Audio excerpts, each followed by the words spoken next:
ಬಾಣದಿಂದ ಚೂಪಾದ ಮನೆಯುಳ್ಳ ರಭಸವಾಗಿ ಛೇದಿಸುವ ಮನುಷ್ಯನಿಗೆ ಧಿಕ್ಕಾರ.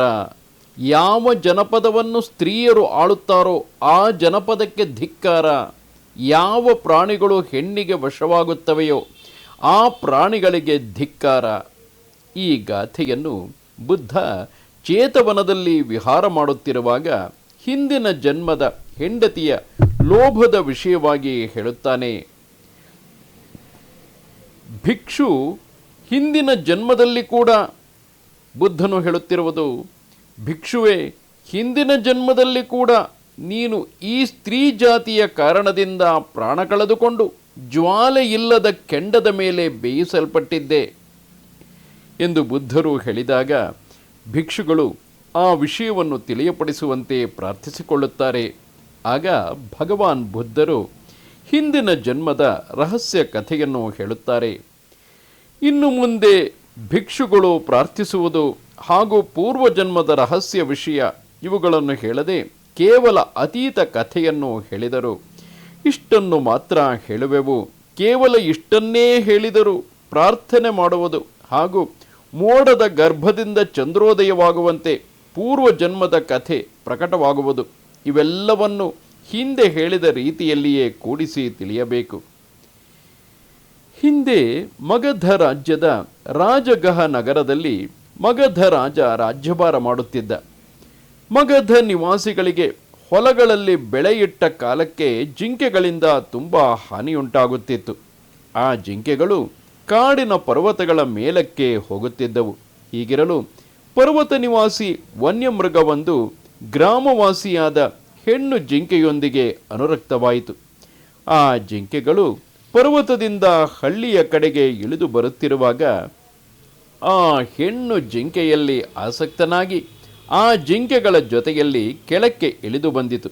ಆ ಹೆಣ್ಣು ಜಿಂಕೆ ಅದನ್ನು ಕುರಿತು, ಆರ್ಯ, ಪರ್ವತವಾಸಿ ಮೂರ್ಖ ಮೃಗದಂತಿರುವ ನೀನು ಯಾರು? ಹಳ್ಳಿಯು ಅಶಂಕೆ ಹಾಗೂ ಭಯದ ಸ್ಥಾನ. ನೀನು ನಮ್ಮ ಜೊತೆಯಲ್ಲಿ ಇಳಿದು ಬರಬೇಡ ಎಂದು ಹೇಳಿತು. ಆದರೆ ಅದು ಅಂದರೆ ಆ ಪರ್ವತವಾಸಿಯಾಗಿದ್ದ ಗಂಡು ಜಿಂಕೆಯು ಆ ಹೆಣ್ಣು ಜಿಂಕೆಯಲ್ಲಿ ಆಸಕ್ತವಾಗಿದ್ದುದರಿಂದ ಹಿಂದಿರುಗದೆ ಜೊತೆಯಲ್ಲಿಯೇ ಬಂದಿತು. ಮಗಧ ನಿವಾಸಿಗಳು ಇದು ಜಿಂಕೆಗಳು ಬೆಟ್ಟದಿಂದ ಇಳಿದು ಬರುವ ಸಮಯ ಎಂಬುದನ್ನು ತಿಳಿದು ರಹಸ್ಯ ಸ್ಥಳಗಳಲ್ಲಿ ಅವಿತುಕೊಂಡಿದ್ದರು. ಆ ಎರಡು ಜಿಂಕೆಗಳು ಬರುತ್ತಿದ್ದ ಮಾರ್ಗದಲ್ಲಿಯೂ ಒಬ್ಬ ಬೇಟೆಗಾರ ಒಂದು ರಹಸ್ಯ ಸ್ಥಾನದಲ್ಲಿ ಮರೆಯಾಗಿ ನಿಂತುಕೊಂಡಿದ್ದ. ಹೆಣ್ಣು ಜಿಂಕೆ ಅಂದರೆ ಆ ಮೃಗಪೋತಿಕ ಮನುಷ್ಯನ ವಾಸನೆಯನ್ನು ಕಂಡುಕೊಂಡು ಒಬ್ಬ ಬೇಟೆಗಾರ ನಿಂತುಕೊಂಡಿರಬಹುದು ಎಂದು ಆಲೋಚಿಸಿ ಆ ಮೂರ್ಖ ಮೃಗವನ್ನು ಮುಂದೆ ಬಿಟ್ಟುಕೊಂಡು ತಾನು ಹಿಂದೆ ಹಿಂದೆ ಬರುತ್ತಿತ್ತು. ಅಂದರೆ ಆ ಗಂಡು ಮೃಗವನ್ನು, ಪರ್ವತವಾಸಿಯಾಗಿದ್ದ ಗಂಡು ಮೂರ್ಖ ಮೃಗವನ್ನು ಮುಂದೆ ಬಿಟ್ಟುಕೊಂಡು ತಾನು ಹಿಂದೆ ಹಿಂದೆ ಬರುತ್ತಿತ್ತು. ಬೇಟೆಗಾರ ಒಂದೇ ಬಾಣದ ಏಟಿನಿಂದ ಆ ಜಿಂಕೆಯನ್ನು, ಆ ಗಂಡು ಜಿಂಕೆಯನ್ನು ಅಲ್ಲಿಯೇ ಹೊಡೆದುರುಳಿಸಿದ. ಆಗ ಹೆಣ್ಣು ಜಿಂಕೆ ಗಂಡು ಜಿಂಕೆಯು ಪೆಟ್ಟು ತಿಂದಿರುವುದನ್ನು ತಿಳಿದು ಚಂಗನ ನೆಗೆದು ವಾಯುವೇಗದಲ್ಲಿ ಓಡಿಹೋಯಿತು. ಬೇಟೆಗಾರ ತಾನು ಅಡಗಿದ್ದ ಸ್ಥಳದಿಂದ ಹೊರಬಂದು ಜಿಂಕೆಯನ್ನು ಕತ್ತರಿಸಿ ಬೆಂಕಿ ಹೊತ್ತಿಸಿ ಜ್ವಾಲೆಯಿಲ್ಲದ ಕೆಂಡದ ಮೇಲೆ ಮಧುರ ಮಾಂಸವನ್ನು ಸುಟ್ಟು ತಿಂದು ನೀರು ಕುಡಿದು ರಕ್ತದ ಹನಿಗಳನ್ನು ಚೀಪುತ್ತಾ ಉಳಿದ ಮಾಂಸವನ್ನು ಅಡ್ಡೆಯ ಮೇಲಿಟ್ಟುಕೊಂಡು ಮಕ್ಕಳನ್ನು ತೃಪ್ತಿಪಡಿಸಲು ಮನೆಗೆ ತೆಗೆದುಕೊಂಡು ಹೋಗುತ್ತಾನೆ. ಆ ಸಮಯದಲ್ಲಿ ಬೋಧಿಸತ್ವ ಕಾಡಿನಲ್ಲಿ ದೇವತೆಯಾಗಿ ಹುಟ್ಟಿದ್ದ. ಆತ ಆ ಘಟನೆಯನ್ನು ನೋಡಿ ಈ ಮೂರ್ಖ ಜಿಂಕೆ, ಈ ಮೂರ್ಖ ಗಂಡು ಜಿಂಕೆ ತಾಯಿಯ ಮತ್ತು ತಂದೆಯ ಕಾರಣಕ್ಕಾಗಿ ಮಡಿಯದೆ ಕೇವಲ ಹೆಣ್ಣು ಜಿಂಕೆಯ ಮೇಲಿನ ಕಾಮುಕತೆಗಾಗಿ ಸತ್ತಿದೆ. ಕಾಮುಕತೆಯಿಂದಾಗಿ ಪ್ರಾಣಿಗಳು ಪುಣ್ಯವಿಹೀನವಾಗಿ ಹಸ್ತಚ್ಛೇದ ಮುಂತಾದ ದುರ್ಗತಿಗಳನ್ನು, 5 ವಿಧವಾದ ಬಂಧನ ಮುಂತಾದವುಗಳನ್ನು ಹಾಗೂ ನಾನಾ ವಿಧವಾದ ದುಃಖಗಳನ್ನು ಪಡೆದುಕೊಳ್ಳುತ್ತವೆ. ಬೇರೆಯವರಿಗೆ ಸಾಯುವ ದುಃಖವನ್ನು ಕೊಡುವುದೂ ಕೂಡ ಈ ಲೋಕದಲ್ಲಿ ನಿಂದನೀಯವೇ.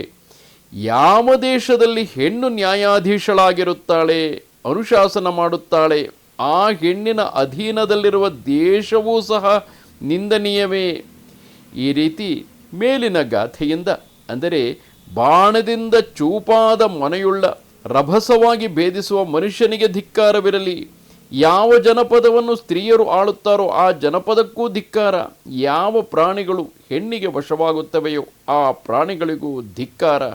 ಈ ರೀತಿಯಾಗಿ 3 ನಿಂದನೀಯ ವಸ್ತುಗಳನ್ನು ಹೇಳಿ ವನದೇವತೆಗಳಿಗೆ ಸದಾಚಾರವನ್ನು ಕೊಟ್ಟು ಗಂಧಪುಷ್ಪಾದಿಗಳಿಂದ ಪೂಜಿಸುವ ಸಮಯದಲ್ಲಿ ಮಧುರ ಸ್ವರದಲ್ಲಿ ಆ ವನಖಂಡವನ್ನು ಉನ್ನಾದಿತಗೊಳಿಸುತ್ತಾ ಮೇಲಿನ ಗಾಥೆಯನ್ನು ಹೇಳಿ ಧರ್ಮೋಪದೇಶವನ್ನು ಮಾಡುತ್ತಾರೆ. ಬುದ್ಧ ಈ ಧರ್ಮೋಪದೇಶ ಮಾಡಿ ಆರ್ಯ ಸತ್ಯಗಳನ್ನು ಪ್ರಕಾಶಗೊಳಿಸಿದ. ಆರ್ಯ ಸತ್ಯಗಳು ಸಮಾಪ್ತಿಯಾದ ಮೇಲೆ ಉತ್ಕಂಠಿತನಾದ ಭಿಕ್ಷು ಸೋತಾಪತ್ತಿ ಫಲದಲ್ಲಿ ಪ್ರತಿಷ್ಠಿತನಾದ ಶಾಸ್ತರು 2 ಕಥೆಗಳನ್ನು ಹೇಳಿ ಈ ಶಬ್ದವನ್ನು ಹೇಳದೆ ಕೇವಲ ಜೊತೆಗೂಡಿಸಿ ಇಷ್ಟನ್ನೇ ಹೇಳುವೆವು. ಆದರೆ ಹೇಳದಿದ್ದರೂ ಅದನ್ನು ಹಿಂದೆ ಹೇಳಿದ ರೀತಿಯಲ್ಲಿಯೇ ಗ್ರಹಿಸಬೇಕು. ಆ ಸಮಯದ ಪರ್ವತವಾಸಿ ಮೃಗ ಈಗಿನ ಉತ್ಕಂಠಿತ ಭಿಕ್ಷುವೇ ಆಗಿತ್ತು. ಮೃಗಪೋತಿಕ ಈಗಿನ ಪೂರ್ವ ಭಾರ್ಯೆಯೇ ಆಗಿತ್ತು. ಕಾಮುಕತೆಯಲ್ಲಿನ ದೋಷವನ್ನು ತೋರಿಸಿ ಉಪದೇಶ ನೀಡಿದ ದೇವತೆ, ಆ ವನದೇವತೆ ನಾನೇ ಆಗಿದ್ದೆ ಎಂದು ಬುದ್ಧರು ಕಥೆಯನ್ನು ಮುಗಿಸುತ್ತಾರೆ. ಬುದ್ಧಂ ಶರಣಂ ಗಚ್ಛಾಮಿ.